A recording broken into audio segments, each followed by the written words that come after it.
My mother was the biggest influence on my life. She was an 18-year-old college student from Kansas who had moved to Hawaii with my grandparents. Met my father, who was a graduate student from Kenya. So she had me. 2 years later, my father was gone, and from the age of 20 on, she essentially raised me and my sister. As a very young woman raising a child, she somehow understood that, if you love a kid enough, even if you don't have a lot, if you fill their mind with a sense of wonder and joy, and you tell them that they can do anything, turns out the kid usually does okay. When I was 6, she remarried an Indonesian and we moved to the other side of the world. She ended up becoming interested in the plight of poor women, became an advocate for them. There was always that sense in her of human connection. And when I look at my values, that core belief in our common humanity and the inherent dignity of every person, that was instilled in me by my mother.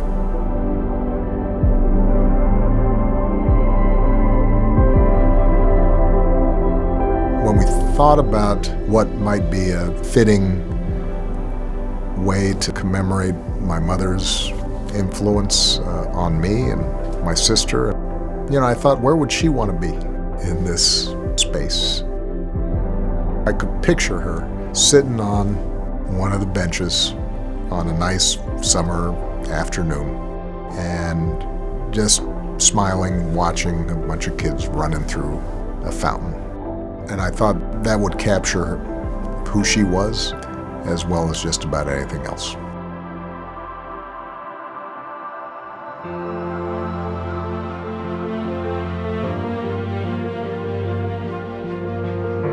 Maya's responsible for some of the most important iconic sculptures and public spaces in our country and around the world.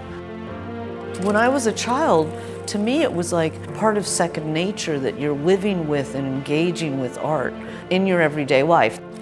We just were making things from the get-go. I have been drawn to water throughout my career, and I've gone on to create a lot of these outdoor public fountains. And I think of them as being very communal, quiet pieces that are there to kind of engage you in a much more meditative environment.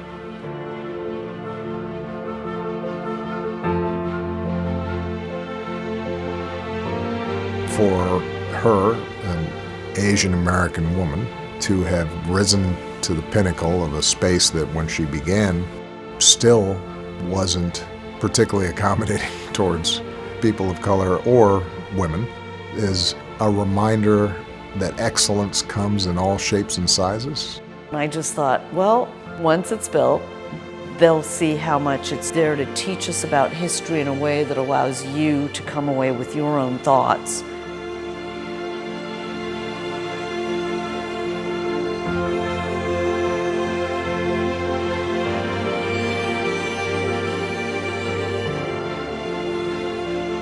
The water jets will be cut into here with a hidden panel, and the mist will just shoot water into the center.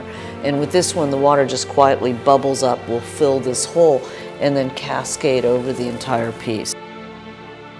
There'll be hidden lighting in here as well, so at night the oculus will glow. There is something so powerful about a very still, flowing use of water, so that when you touch the water, you change it. The art doesn't stop when I make the piece. The art actually begins when you start engaging with it.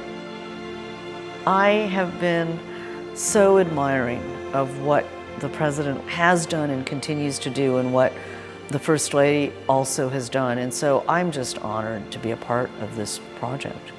And for him to have chosen to name the garden after his mother just makes me feel so great.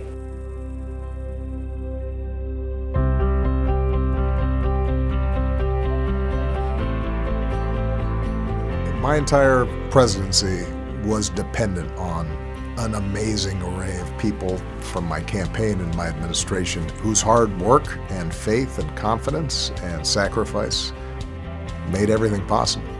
The Obama network is a family. There was always kind of a family atmosphere of taking care of one another, relying on one another. I went into government as a woman of color, a Latina, with no government experience. President Obama, he opened doors for people to think of themselves differently, and I was one of those people. We started work on something that seemed completely impossible, and it happened. Given the extraordinary things that we were all able to do in 2008 and 2012, it's been really, really inspiring to see what all these amazing leaders have done since then. I'm so moved to know that Obama alumni are helping create this space. I love the idea of going there someday with my daughters and help them begin to understand how powerful they are. To be able to bring a new generation into this fight, into those principles of organizing, it's a natural progress for the work we've done, and they'll carry that on long after I'm gone. The fact that they are helping to build not just this amazing water garden, but essentially fill up this entire presidential center is not just personally moving and gratifying, but I think it is also just a reminder of the kind of culture they brought and they helped to build in the work of my presidency.